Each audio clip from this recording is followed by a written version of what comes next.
প্রিয় ভিভার্স, আবারও চলে আসলাম তোমাদের মাঝে গুরুত্বপূর্ণ একটি আপডেট নিয়ে। আজকে মূলত আমরা আলোচনা করব, তোমরা সকলেই জানো সম্প্রতি প্রাথমিক বিদ্যালয়ে শিক্ষক নিয়োগ করা হচ্ছে।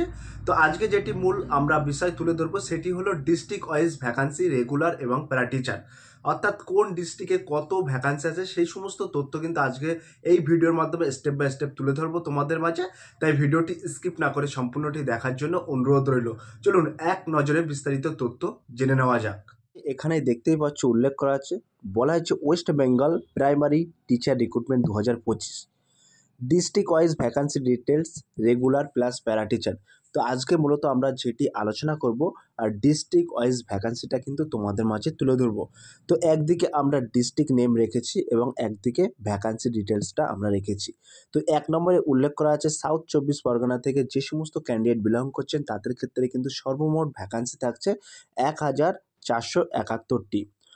হুগলি ডিস্ট্রিক্ট থেকে যে সমস্ত ক্যান্ডিডেট বিলং করছেন তাদের ক্ষেত্রে কিন্তু সর্বমোট শূন্যপদ অর্থাৎ ভ্যাকান্সি থাকছে 1212টি।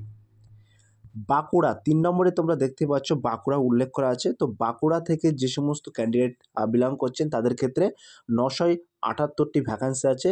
কলকাতা ডিস্ট্রিক্ট, একেবারে পশ্চিমবঙ্গের ছোট্ট ডিস্ট্রিক্ট কিন্তু কলকাতা। তো কলকাতা ডিস্ট্রিক্ট থেকে যে সমস্ত ক্যান্ডিডেট বিলং করছেন তাদের ক্ষেত্রে 947টি সর্বমোট ভ্যাকান্সি থাকছে।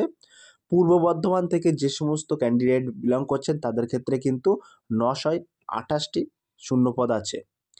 একেবারে 6 নম্বরে উল্লেখ করা আছে, দেখতে পাচ্ছ নর্থ 24 পরগনা অর্থাৎ উত্তর 24 পরগনা থেকে যে সমস্ত ক্যান্ডিডেট বিলং করছেন তাদের ক্ষেত্রে 906টি ভ্যাকান্সি আছে। আর বীরভূম থেকে কিন্তু বিলং করছেন যারা তাদের ক্ষেত্রে 860টি ভ্যাকান্সি আছে। মুর্শিদাবাদ থেকে যে সমস্ত ক্যান্ডিডেট বিলং করছেন তাদের ক্ষেত্রে কিন্তু 788টি ভ্যাকান্সি আছে। এবং পশ্চিম মেদিনীপুর থেকে যে সমস্ত ক্যান্ডিডেট বিলং করছেন তাদের ক্ষেত্রে 744টি ভ্যাকান্সি আছে। মালদা থেকে যে সমস্ত ক্যান্ডিডেট বিলং করছেন তাদের ক্ষেত্রে 699টি ভ্যাকান্সি আছে। এবং কোচবিহার থেকে যে সমস্ত ক্যান্ডিডেট বিলং করছেন তাদের ক্ষেত্রে কিন্তু 535টি শূন্যপদ আছে।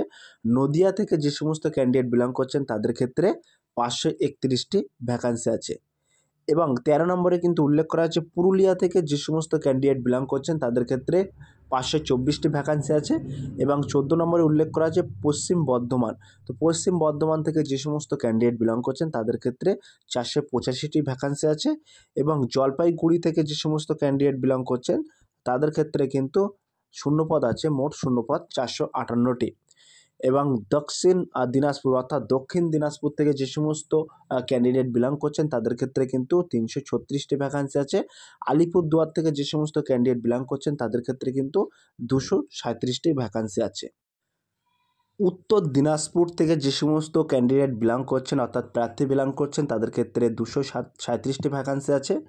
ঝাড়গ্রাম থেকে কিন্তু 180টি ভ্যাকান্সি আছে। হাওড়া থেকে যে সমস্ত ক্যান্ডিডেট বিলং করছেন তাদের ক্ষেত্রে 150টি ভ্যাকান্সি আছে। শিলিগুড়ি থেকে কিন্তু 139টি ভ্যাকান্সি আছে। পূর্ব মেদিনীপুর থেকে যে সমস্ত প্রার্থীরা বিলং করছেন তাদের ক্ষেত্রে কিন্তু 76টি ভ্যাকান্সি আছে।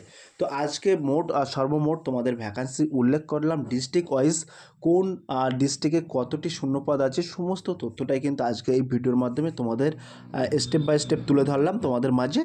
যদি আজকের এই ভিডিওটি ভালো লেগে থাকে প্লিজ লাইক, কমেন্ট এবং শেয়ার করে দিন বন্ধুদের মাঝে। ফিরে আসছে আগামী দিনে তোমাদের জন্য very most important topic video নিয়ে।